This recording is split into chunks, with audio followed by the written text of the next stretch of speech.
This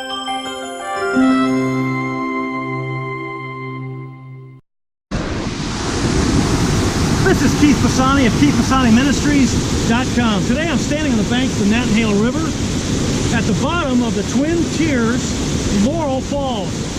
We're about 20 miles south-southwest of Franklin and maybe 20 miles north of Hayesville, here in North Carolina, about 5,500 feet above sea level. As I look out this swimming hole, I'm wanting to go in, but it's a little turbulent right now, which reminds me of a situation in the Gospels in John chapter 6, 15 and following, where Simon Peter was out on a boat. And a storm came up on the Sea of Galilee, and it seemed like Simon Peter wanted to go swimming, but the storm was too great. We pick up the story in John chapter 6 and verse 16. When evening was come, their stomachs filled with as many fish sandwiches as they could eat from the feeding of 5,000, Christ's disciples went down to the sea, and Christ urged them by strong persuasion to get in the boat and go across that 9-mile-wide body of water towards Capernaum, and it was already dark, and Jesus had not come. You know, it's dark in our society, and Jesus has not yet come, and there's still time for people to get on the boat. Then the sea arose because a great wind was blowing. When they had rowed about 3 or 4 miles, far enough from shore to be unable to swim to either shore on the banks of the sea, their arms were aching because of mountainous waves out on the Sea of Galilee, a situation beyond their ability to control. They saw Jesus walking on the water, drawing near to the boat, and they should have been happy, but they were afraid.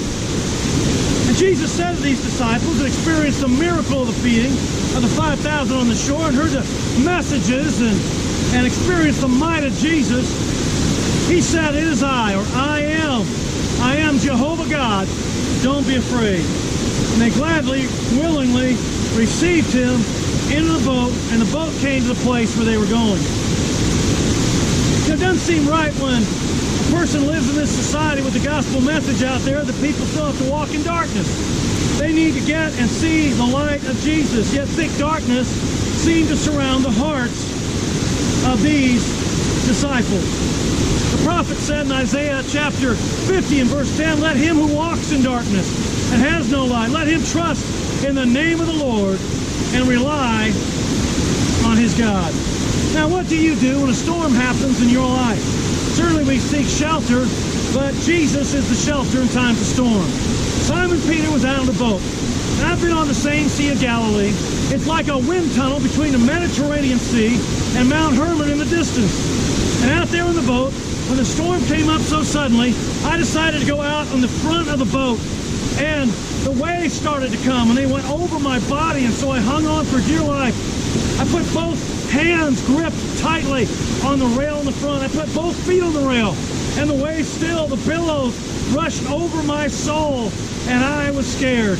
You have to admire Simon Peter on that day, in that storm, for taking that step of faith and getting out of the boat to walk to Jesus. And his first step was great. As long as he kept his eyes on Jesus, things were good.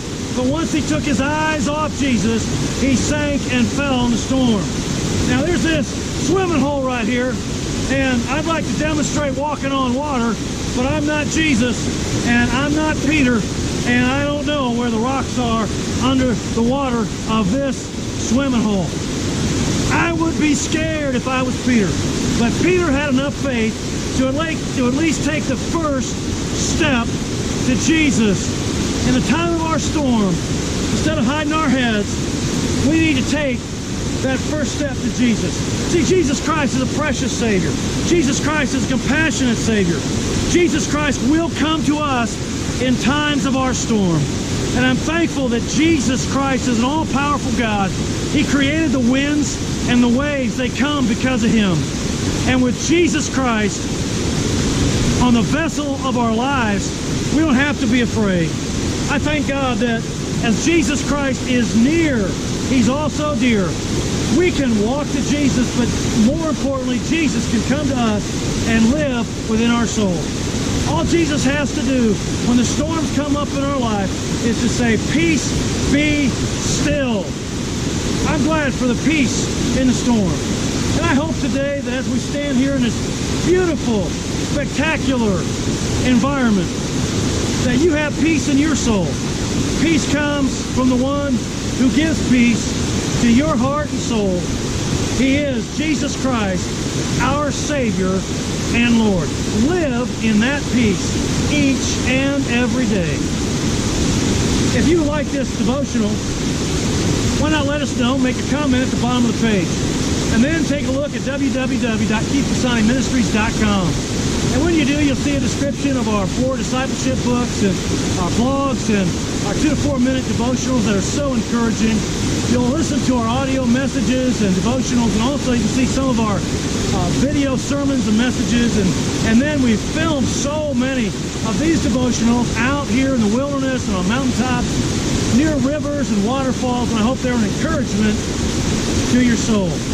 Hey, if you want to have some faith, get out of the boat and keep your eyes on Jesus.